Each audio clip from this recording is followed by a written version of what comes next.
हृदयस्पर्शी. आज सकाळी आरव चक चोरी करताना पकडला गेला. काही दिवसांच्या आरवच्या वागण्यानं शशांक वैतागला होता. आज त्यानं आरवला चांगलाच शोभ दिला. त्याच्या गालावर पाठीवर वळ उमटून आले होते. एरवी 6 वर्षाच्या त्याच्या लाडक्या लेकाला काही कमी पडू नये म्हणून राबणारा शशांक कालपासूनच जरा जास्तच चिडला होता. काल टीचर पॅरेंट मीटिंग होती शाळेत. निकाल घसरला होताच, शिवाय हल्ली आरवचं शाळेत अजिबात लक्ष नसतं, तो त्याच्याच तालात मग्न असतो. या टीचरच्या शब्दावरूनही जरा वाईटच वाटलं त्याला. आपण कुठे कमी पडतोय का म्हणून त्यालाच गिल्ट यायला लागलं. असं गिल्ट आलं की तो जास्तच चिडचिड करायचा. त्यात आज हा प्रताप आरवनं केला होता. आरवला खिशातून गुपचूप पैसे काढताना पाहून शशांकचा पारापार बिघडला, तापला आणि आरवला त्याने नको तेवढे चोपले. मालतीचा जीव कळवळत होता. ती दोघांमध्ये बचावाला आली तर शशांक संतापून ओरडला, थांब बाई, तुझ्याच लाडानं शेफारलाय तो. आज ह्याला सरळच करायचंय, अजिबात जेवायला द्यायचं नाही त्याला आज. आणि काही गरज नाही त्याच्याशी बोलायची देखील. ताकीद समज हवं तर. आरव रडत खोलीत पळाला. दुपार झाली. शशांक दिवाणखान्यातून हलेना. आरवच्या खोलीत जायचा रस्ता दिवाणखोलीतूनच जात होता. त्याला कुठं लागलं असेल, उपाशी झोपला असेल का म्हणून मालतीचा जीव खालीवर होत राहिला. पिल्लाच्या वाढदिवसाच्या 1 दिवस आधी त्याला असा मार खायला लागला म्हणूनही तिला वाईट वाटत होते. शशांकचा राग माहिती होता तिला.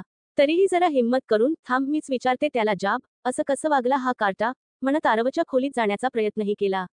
शशांकन डोळे काढले तशी ती परत फिरली. दुपारचे 3 वाजले. मालतीचं मनच लागेना, फार चलबिचल व्हायला लागलं. काय करावे उपाय सुचेना. आरवचा निरागस चेहरा डोळ्यासमोर येत राहिला. त्याला कुशीत घेऊन त्याचा आवडता मऊ वर्णभात जेव घालावा म्हणून कळवळत होती तीर्थरूप. आरवच्या आठवणीने तिचा कंठ राहून राहून भरून येत होता. शशांक त्याच्या टॅबमध्ये डोकं घालून बसला होता. कसं उठवावं बरं ह्याला. ती बाहेर आली. शशांक, अरे छातीत दुखतंय रे थोडं.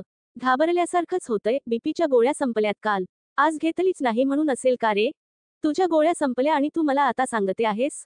तुला कितीदा सांगितलं नाही गोळ्या संपायच्या आत सांगत जा. तुला कळत नाही का तुझं चांगलं असणं किती महत्वाचं आहे ते.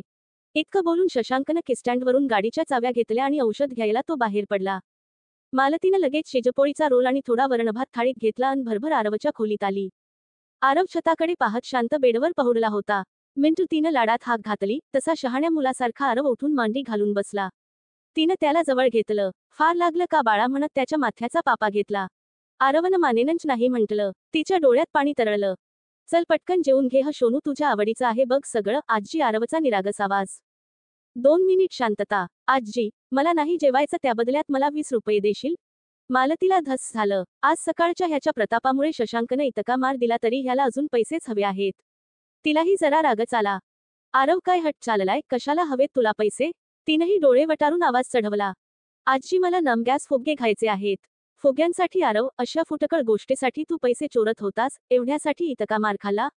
असा कसा निर्धावलास रे.